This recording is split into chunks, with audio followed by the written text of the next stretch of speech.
This is Distant Replay, the podcast that goes back in time to relive all the greatest events that we witnessed in sports. From upsets, to championships, to cultural moments, we discuss it all. Coming up on today's episode. And John Stockton dribbling out the clock. Final seconds.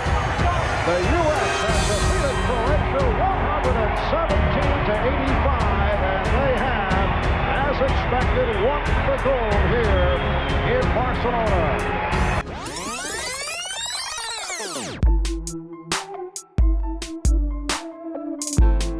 Welcome into Distant Replay. I'm Ben George. He's Mike Noto. Today we go back to one of the greatest teams ever assembled in all of sports. This is the Dream Team. Really a cultural phenomenon. It still is today. People still talk about this team and admire what they were able to accomplish. And I don't know that there'll ever be a team quite like this one ever assembled, especially in the sport of basketball. But this game took place on August 8th, 1992. That's when the U.S. played Croatia for the gold medal in the 1992 Barcelona Olympics. Mike, I know we were younger that time, but we still have some I think we both have pretty clear memories of that era. Yeah, very clear for me. And look, this team was more like a traveling rock band than it was a basketball team. Yeah, like good I point. think we knew what was going to happen on the court was kind of a foregone conclusion. I thought Marv Albert termed it best at the beginning of this broadcast, calling it a coronation. Yeah. And it was more about just this team and this sport being, exposed to the world on a grand stage. That was really the story of this Olympic Games for the United States basketball team. So we'll tell you about the Dream Team. We're not going to go into all the detail. There's plenty out there, and you could do multiple shows on just the Dream Team itself and how everything was put together. But we'll go through the rosters for both teams, but how this USA team was assembled, the players that were left off during this time. We'll go through this game itself, which was close for a little bit before the U.S., as you know, pulled away. I got a couple of questions for you, Mike, about this game that I'm going to ask you personally. And there's a lot else surrounding this game. So we'll do that today on this episode of Distant Replay. Thanks for joining us. You can find us online at distantreplaypodcast.com. We'll put this game there. And also, you can find us on YouTube. If you subscribe there, great. We appreciate it. Please, if you don't, please hit that subscribe button. Like this video. Leave a comment as well. And if you don't follow us on whatever podcasting app you listen on, please do that as well. And we're also on Twitter and Instagram. So this game, Mike, by the way, you picked it out and sent it over to me. I was shocked when I saw that the time on this game was like an hour and 7 minutes. And I was like, well, I guess maybe we missed a lot of the game. Maybe it just kind of skips through portions of the first half and then goes to the second half. But we saw every single minute of this game, and it aired, obviously without commercials, but just over an hour. That was ridiculous. Yeah, it was like a very free-flowing type of game. I think the fact that Croatia could do like very little to even somewhat slow down the U.S. contributed to that. Yeah. And also the score getting kind of out of hand, I think, contributed to that. But yeah, lightning fast game. I actually, when I saw it was an hour, I fast-forwarded through it real quick just to make sure it was the full game. Yeah. And I thought the same thing you did. Yeah, because at the beginning of this broadcast, too, you have it felt like almost like a documentary of the team, the way like the Open was presented and Barkley was, having a few remarks about the team. Like it felt different. So like I was like you, I fast forwarded to see if it was the actual game or documentary. So just so you know, when you go to watch the game on our website, distantreplaypodcast.com, we'll put it there. It's an easy watch, just over an hour. So I would recommend you go back to that. So this game, Mike, let's talk about everything before this game, because that's what's most important. You talked about it being basically a traveling rock band, and they were the biggest thing on the planet. And after the '88 Olympics, when the U.S. lost to the Soviets, ended up in the bronze medal game. They beat Cuba for that. But at that point, FIBA decided to allow pros to play. And then that's when the U.S. was like, all right, let's open it up. And let's kind of change not only the world's view of the game, but maybe open it up so that everyone gets excited about the sport and maybe build our brand, the NBA, and expand it, around the world more.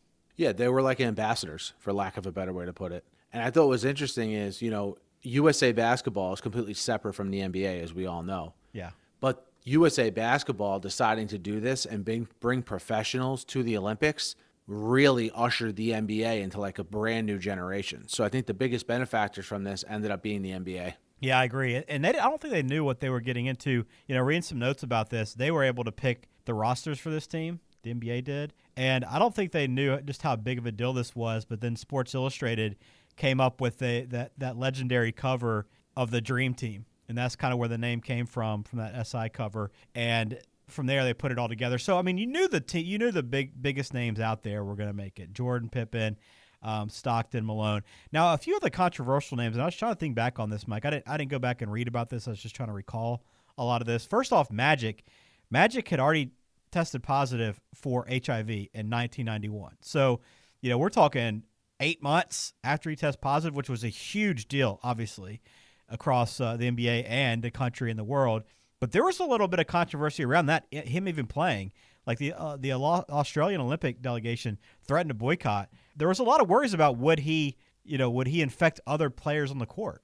Yeah, then now you got to remember, we're back in a time where HIV, AIDS is not like, I don't want to say it's not well known, but there's a lot of misinformation out there about it. Right. To the point where a lot of people believe it. So I think that was the cause for concern for some other countries, like Ben mentioned. But this Magic Johnson story with him with HIV was huge. I mean, that's one of those things. I mean, I don't know if doing that press conference, Ben, that he had might be something worth doing for the podcast. Right. It's kind of a strange thing to do, but I remember where I was when I heard that.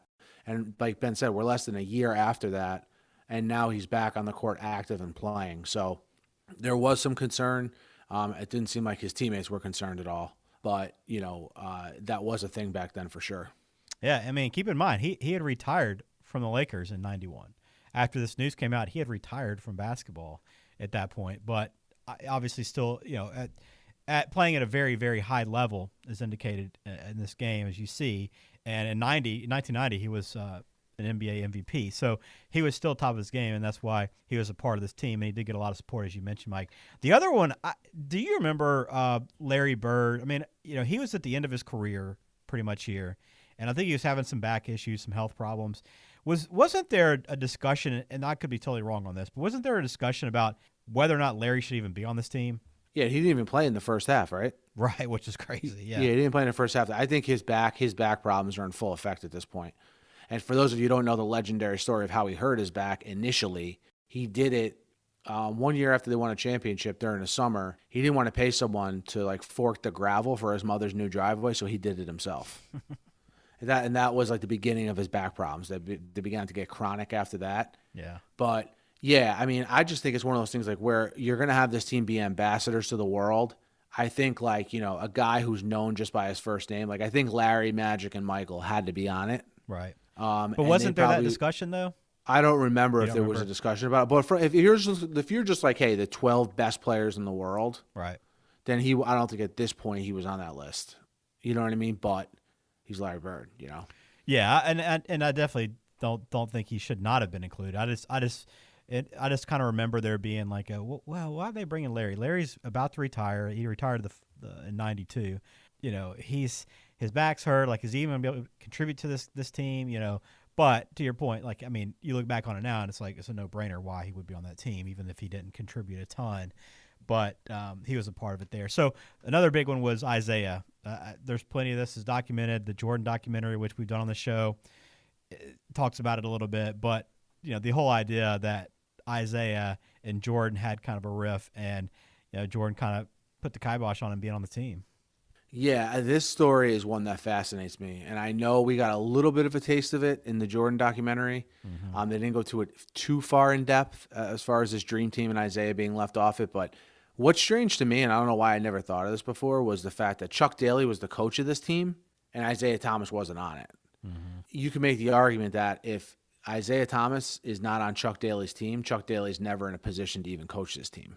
Right. So I don't know if there's anything out there about Chuck Daly's opinion on Isaiah Thomas being left off the team. I've never heard any interviews or read anything about that, but that's something I'm going to look into because as I was watching this game, it just made no sense, especially when you find out that John Stockton played with a cracked bone in his leg during the Olympics. Oh, no. That wasn't even enough for them to say, hey, maybe John, he can still be on the team, but he's not going to play. Maybe we'll bring Isaiah. That's how much animosity there was between Jordan and Isaiah Thomas, and also how much power Jordan had at the time. Yeah, and you know how good Isaiah is if you're listening to the show, but just to give you a little context in that time, the Pistons had won 89 and 90, so they're 2 years removed from back-to-back NBA championships, one of which he was the NBA Finals MVP. So, he's up there in terms of the top I mean, at this point, Mike, in this year, he's got to be definitely one of the top 10 players in the NBA, but almost borderline top 5, right? Yeah, I would have to go back and look at this particular season, but like you mentioned, he's very recently a 2-time champion. You know what I mean? Yeah. Yeah, so there's no on-the-court reason for him not to be on this team. I think that's pretty clear. Again, I'm fascinated by the fact that Chuck Daly is the coach of this team, and everyone, not for nothing, but Jordan has a problem with Isaiah Thomas, but it seemed like him and Pippen, like everyone really liked Chuck Daly. Right. Well, it's like, well, who do you think's putting the game plans in place for the Pistons teams to do what they're doing? Yeah. They're not doing it on their own. Yeah. I don't know. I just find that very interesting.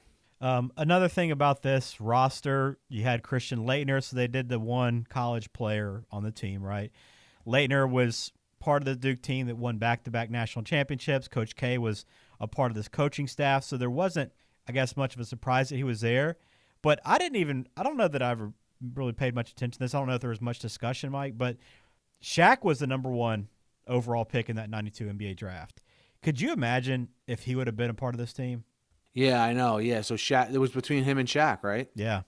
Essentially, they said they also were including Harold Miner, Jimmy Jackson, and Lonzo Mourning were all in the discussions too, but I would imagine it came down to Shaq and Laettner. Yeah, and I guess in the end they chose Laettner because he had like an iconic college career. Yeah. I mean, I think we're thinking of, I think the thing is we're thinking of, the way Laettner's career turned out and the way Shaq's career turned out. Yeah. But you're in a vacuum in 1992. I mean, we have Laettner coming off of one of the best college careers ever. Yep. And I think everyone knew Shaq would be a better pro, but it's like, hey, reward the college guy. Reward the college guy who's just coming off like a legendary run, Yeah, and he was. he was a bigger name at the time for sure over Shaq. But what Shaq's done since. But I just think back on that team. If Shaq had been a part of it, how incredible that team would have even been. Just adding him to there. Now, I don't know how much he would have played, but still having him there would have been really cool with the way his career turned out. But just another note there. Also, I don't know that I really even knew this, but reading up on this game and this team, that Daly wanted Jordan to be the face of this team, which makes a lot of sense at the time. But he declined that, and that's why Bird and Johnson were the co-captains.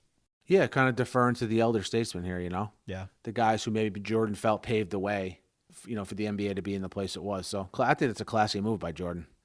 Yeah, I do too. And that made a lot of sense because those two guys were finishing up their career and kind of leaving on a high note with this team. But the rest of this roster, Mike, and you go down it.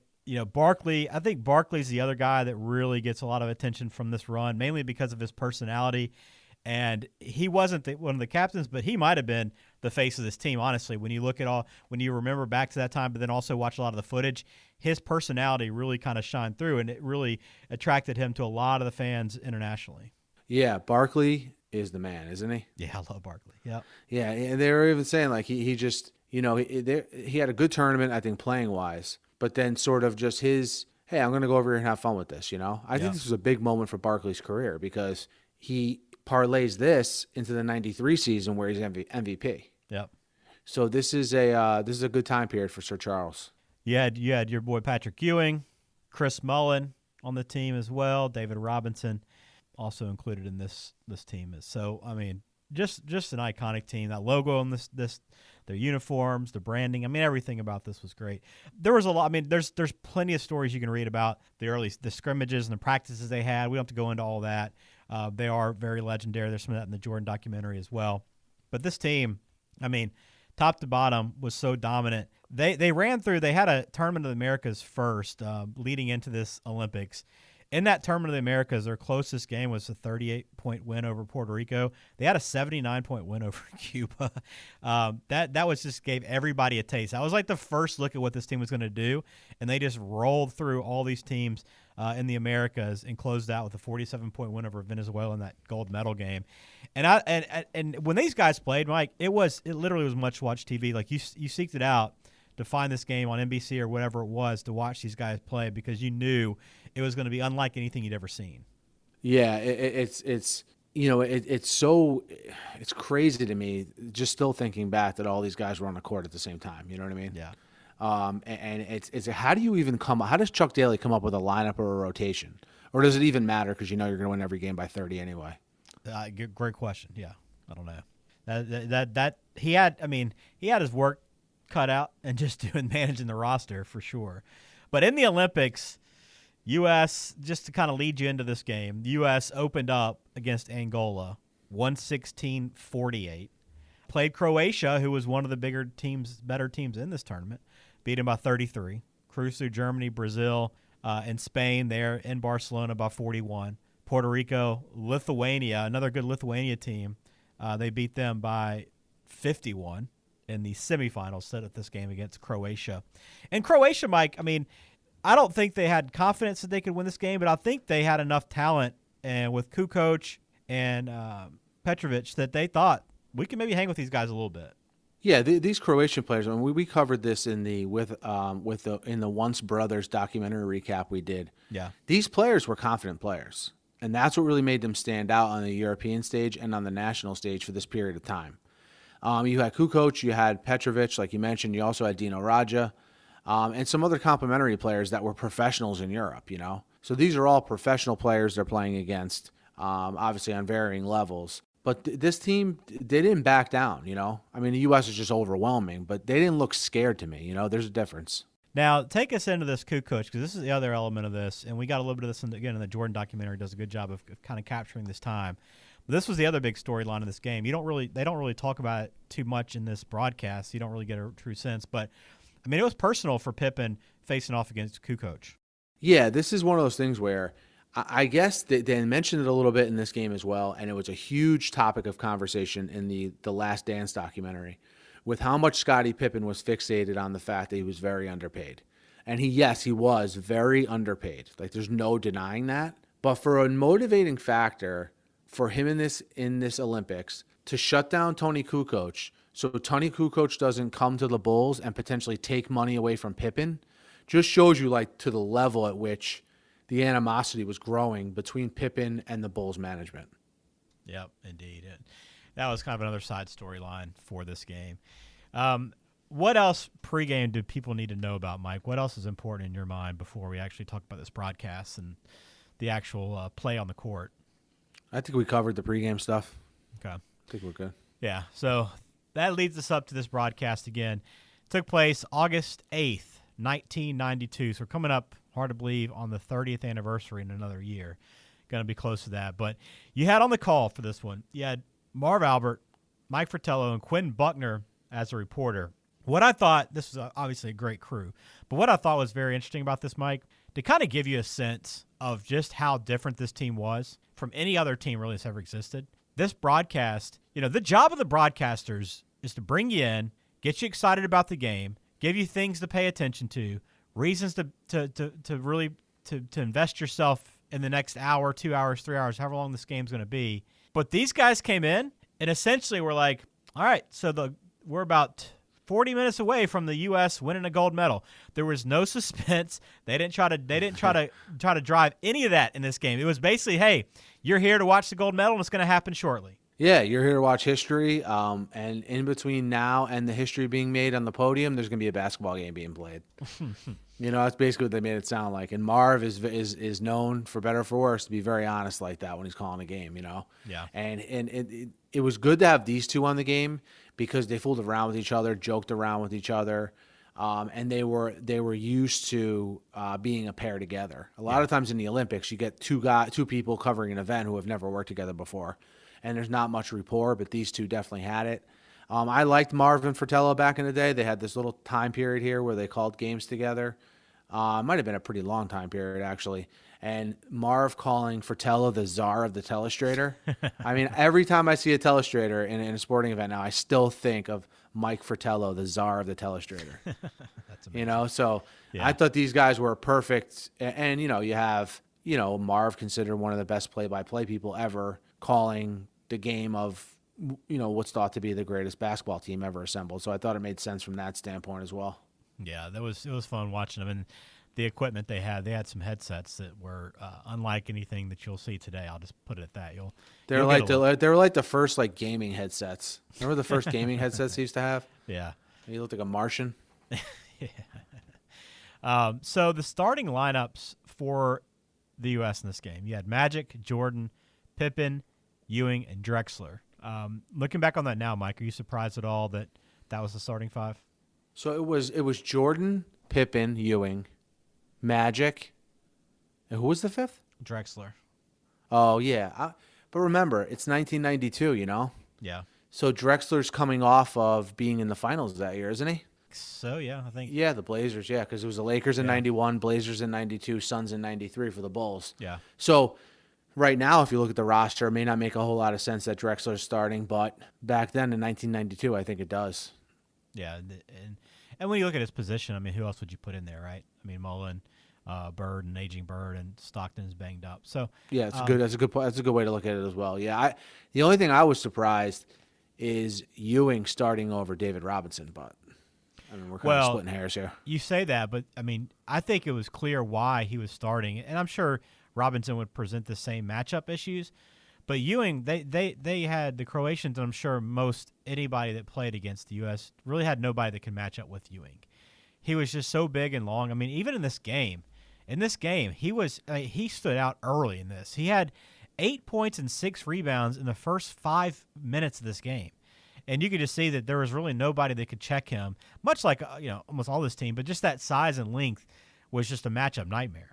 Yeah, that's one thing. Like two things, like athleticism and just sheer size. Yeah. Like the Croatians couldn't do anything about it.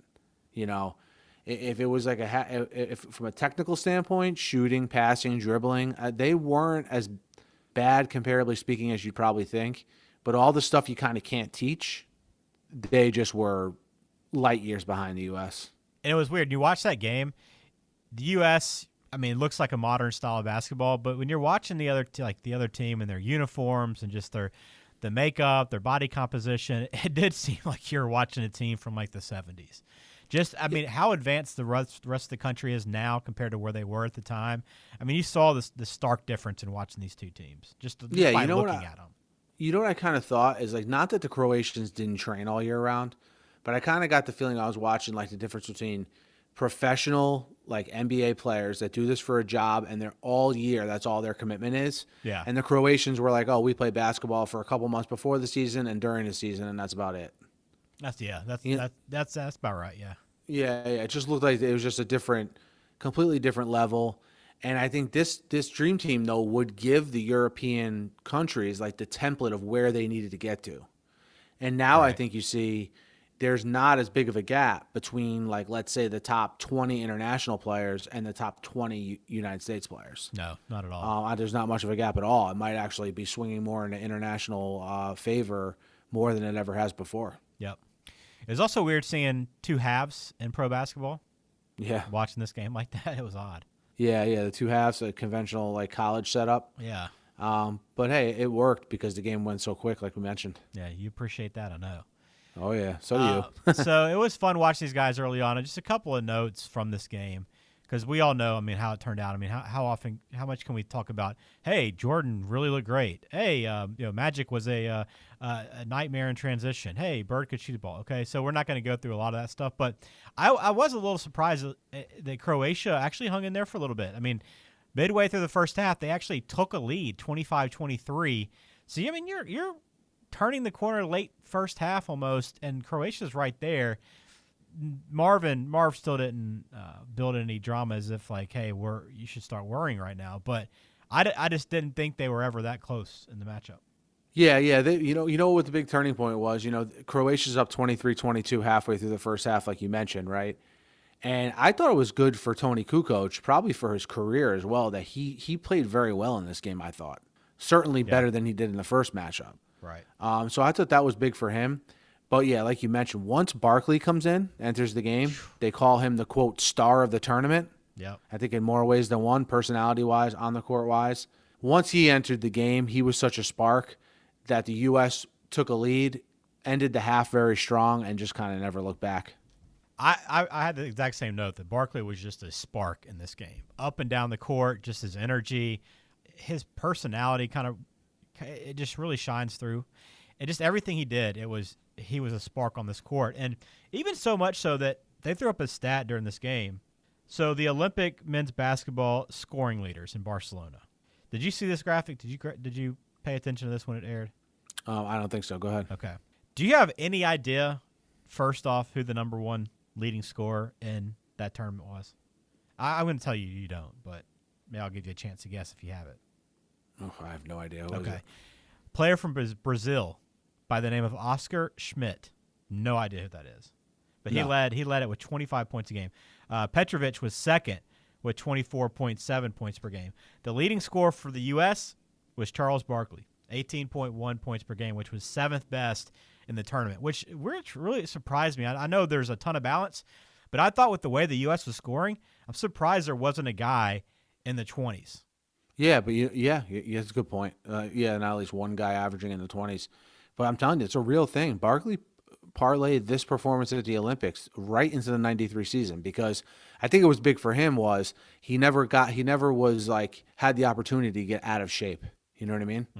Because the end of the season, he played this tournament, and then training camp is basically a month after this. Right. So I think that was big for him. Yeah, I think so too. And this game, first half was kind of close, right? But the second half was a spectacle. So there's a few things to go through. It's 56-42 at half. So Bird, as we mentioned, didn't play in the first half. Started the second half, which was, I don't know what kind of move that is. Why is he starting the second half? But he did become the oldest gold medalist, Olympic gold medalist at 35. Maybe in basketball, I don't remember the specifics. But why do you think he started the second half, Mike? Give him a chance to get some run, maybe. Maybe it's just as simple as that, Yeah. They interviewed Daly about it at halftime and Yeah. asked him, hey, why hasn't Bird played? And he just said, oh, he's not injured, it's just a coach's decision. And then literally the next camera shot was him on the court starting the second half. So maybe it was just that easy. Maybe Daly knew he was going to get questions about it, and just so it didn't become a topic of conversation, he started him in the second half. Right. By the way, I forgot to mention, too, that Barkley did set a record for most points by a U.S. player in the Olympics during this, so just kind of adding to that conversation a little bit. There was also another good discussion during this game about what a Croatian player said. Croatian player said that this USA team would beat any NBA team by the same margin they were doing so in these Olympics. And this was a discussion for like 4 or 5 minutes of the actual game. Where do you stand on this? Oh, of course. I completely agree with whatever Croatian player said that. If you take Jordan and Pippen off the Bulls and have them play for the Dream Team, right?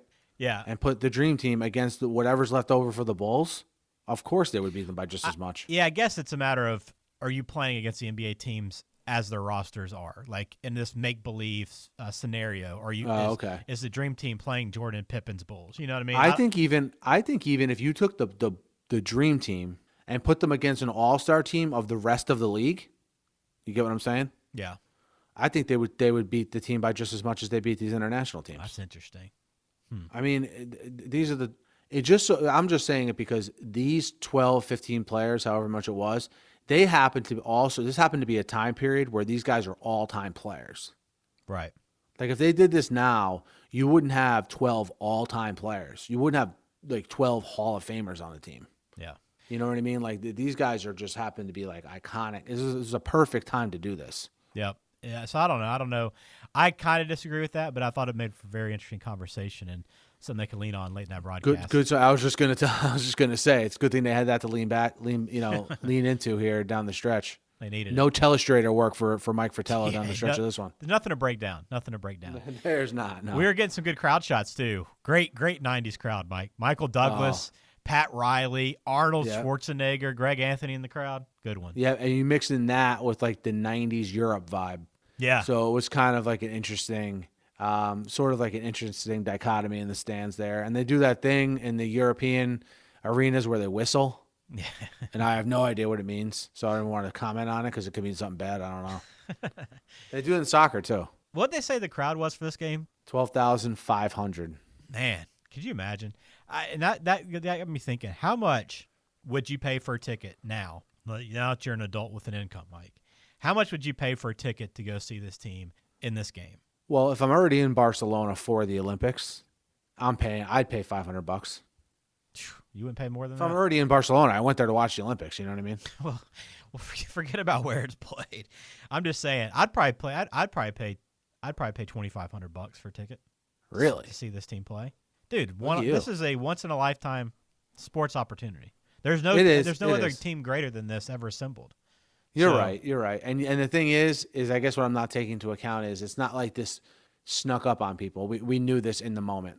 Yeah, exactly. So they knew in the moment what they were watching. All right, I got you. I mean, 500, Mike. Come on, you got to splurge a little bit. That's 1992. Tickets were probably 500 in 1992. You got to probably. You think so? More. I don't know. 500. I'd love to know euros. The face. Yeah, we talking euros or dollars? Was there euros in 1992? I don't even know.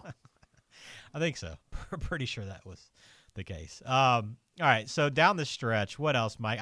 I thought what was a couple of notes were pretty interesting. U.S. first team to ever score 100-plus points in every Olympic game. Not super surprising, but first time that ever happened. And then my favorite note of this whole tournament was that Chuck Daly didn't call a single timeout the entire tournament. I mean, it's not a surprise, but just to think the fact that he never had to call a timeout at all. That's great. What was he doing? What was his coaching at all during this tournament? Was it just sit back and watch? Yeah, you know how like you say, oh man, he's not a good coach because all he has to do is roll out the balls. Right. Well, that's literally Chuck Daly in this tournament. he just had to roll out the balls, make sure everyone got there on time. Not a single time. Coach K and Carlesimo, who are the assistant coaches, might have had an even easier job. Yeah. Oh, and Coach K parlayed this and sort of him getting in good with NBA players. He became like very instrumental in USA basketball after the time period where USA basketball struggled a little bit later on in the 90s and into the 2000s. Yeah, it's true. He was affiliated with USA basketball for a long time. Yep. Yeah, definitely. Laettner got a little bit of late run finally. I was wondering if he'd get in, but he did get a couple minutes here, a couple free throws, I think, and got a little bit of time there. So U.S. ended up winning 117-85. What other notes from the game did you have, Mike, that I didn't? I just thought you saw flashes from Kukoc and Petrovic that, if I had been a little bit older watching this, I know Petrovic was in the NBA at this point already, but you probably left that game and left that tournament saying, these two are probably going to do some things in the NBA.